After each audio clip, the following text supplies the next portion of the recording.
Finally summer vacation हो गई है और बहुत से बच्चों का ये कंफ्यूजन बना हुआ है, या बोला जाए बहुत से बच्चों के मैसेज आ रहे हैं कि सर ऐसी कुछ टिप्स दीजिए जिससे हमारे भी स्कोर बहुत अच्छे आए।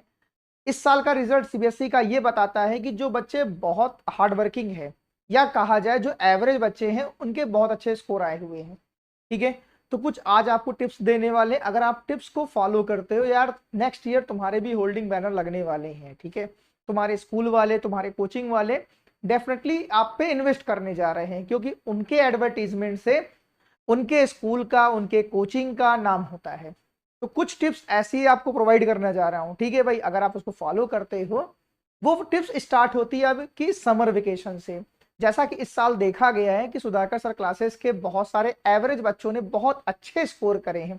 तो उन्होंने समर वेकेशन में क्या किया था, उनके पीछे हमारी टीम ने क्या किया था, आज आपको धीरे बताने चल रहे हैं। और आपको ये समझ में आएगा कि जो एवरेज बच्चा है वो कैसे टॉप कर सकता है। या बात किया जाए, देखो भाई, तेज बच्चे को सब टीचर पढ़ा सकते हैं, लेकिन टीचर में दम है जो एवरेज बच्चे को टॉपर लिस्ट में लाके खड़ा कर दे। और इस साल हम लोगों ने ये चीज किया है। जो एवरेज बच्चे थे या उनको मैथ्स में 98 दिलवाया है। ठीक है, बोलेंगे कुछ लोग बोलेंगे कि भाई उस बच्चे का रोल है, यार मोटिवेशन तो हम ही लोगों ने दी है, उसकी बेसिक को तो हम ही लोगों ने स्ट्रॉन्ग किया है। ठीक है भाई, क्लियर। अब देखो समर वेकेशन में आपके दिन कितने होने वाले हैं, 15 मई से लेके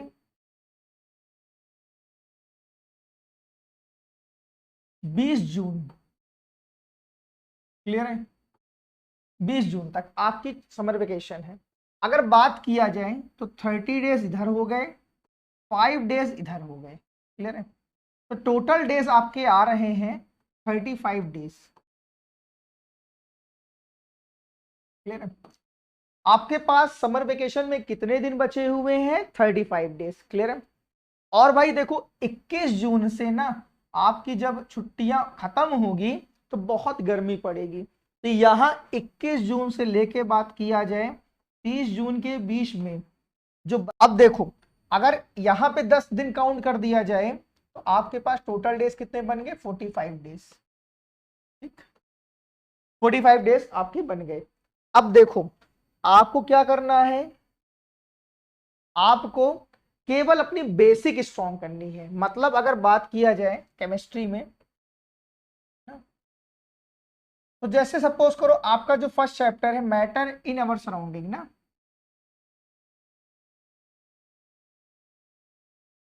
केमिस्ट्री में आपका चैप्टर है matter in our surrounding. Clear, उसमें टॉपिक है जैसे सपोज करो आपका इवेपोरेशन,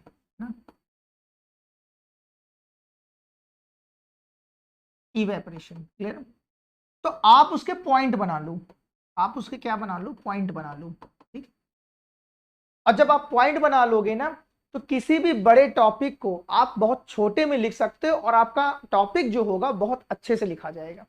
ठीक, तो आपको क्या करना है, टॉपिक लेना है और टॉपिक को आपको पॉइंट बना लेना है। और जो भी चीज आपको पढ़ना है इन समर वेकेशन में, आप क्या क्या करोगे, लिख के पढ़ोगे।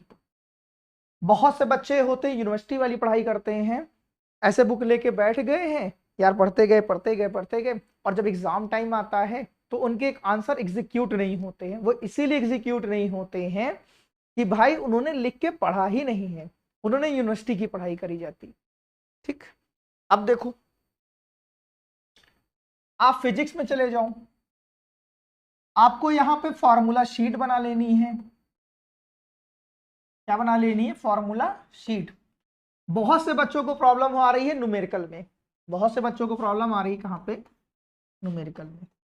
ठीक है, तो उससे क्या हो जाएगा, जब आपके पास फॉर्मूला शीट होगी, टॉपिक होगा, तो आपको बहुत आसानी से न्यूमेरिकल आपके सॉल्व हो जाएंगे। इसी तरीके से देखो, जब आप मैथ्स लगाओगे, क्लियर है, जब आप मैथ्स लगाओगे तो यहां पर भी देखो, यहां पे क्या आनी चाहिए, आपकी फॉर्मूला आपके पास होनी चाहिए।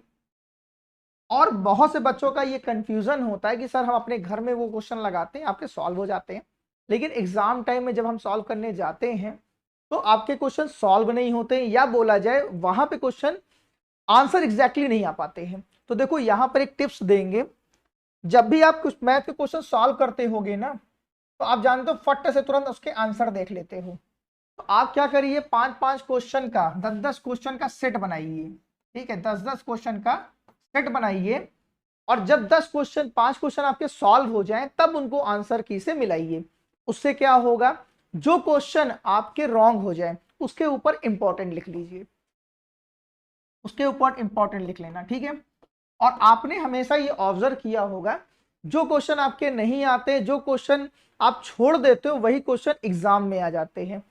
देखो एक टीचर जो होता है वो क्या करता है, पेपर का पैटर्न सेट करता है। जो टॉपर बच्चा होगा 1-2 क्वेश्चन उसके लिए होता है, एक कुछ क्वेश्चन होते हैं एवरेज बच्चों के लिए, कुछ क्वेश्चन होते हैं बिलो द एवरेज के लिए। तो कुल मिला के एक ऐसा पेपर सेट किया जाता है कि सभी पे बच्चे पास हो जाए। लेकिन यार आपको तो टॉपर बनना है, टॉपर कैसे बनोगे? तो जो क्वेश्चन आपको नहीं आ रहा है यार उसको क्या कर लेना, इंपॉर्टेंट कर लेना, क्लियर। और जब आप क्या करोगे, रिवीजन करने बैठोगे हफ्ते भर, संडे का टाइम आपको रिवीजन होना चाहिए।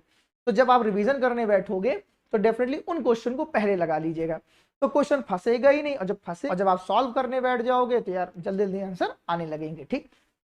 अब देखो, बहुत से बच्चे इंग्लिश सब्जेक्ट को, हिंदी सब्जेक्ट को, एसएसटी सब्जेक्ट को बहुत लाइटली ले लेते, यार वो भी तो 100 नंबर का आता है।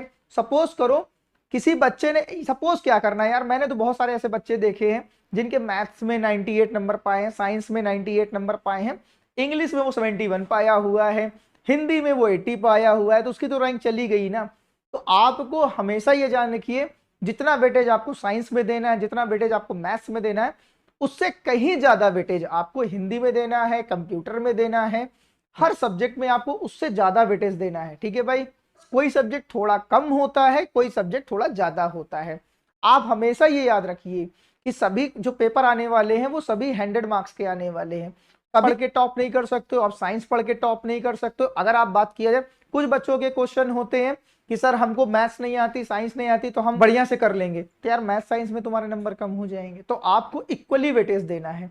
तो यहाँ पे हम लोगों ने एक चीज यहाँ सीखा कि इस समर वेकेशन में 45 डेज में हम लोग क्या करने वाले हैं, इस समर वेकेशन में हम लोग अपनी बेसिक को बहुत अच्छे करने वाले हैं। और बार आपके जो हाफ ईयरली होंगे, UT2 होगा और एनुअल होगा, उसमें हम फोड़ने वाले हैं। क्योंकि देखो UT1 जो होता है वो छोटी सी एक शुरुआत होती है, उसमें बहुत सारे ऐसे बच्चे होते हैं जो रिसेंटली आए हुए होते हैं और उन बच्चों का वो अपने प्रीवियस स्कूल के टॉपर बच्चे होते हैं। तो भाई उन बच्चों को भी देखना है, क्योंकि वो तुमको छोड़ने वाले नहीं हैं, ये चीज याद रखिएगा। और उनके पास 45 डेज है, वो बेसिक स्ट्रॉन्ग कर लेंगे, वो अपने सारे वर्क कंप्लीट कर लेंगे और तुमको हाफ ईयरली में एकदम धो डालेंगे। तो अपनी बेसिक को स्ट्रॉन्ग करिए। आई होप आपको वीडियो अच्छा लगे तो वीडियो को लाइक करिए, चैनल को सब्सक्राइब करिए। Thank you.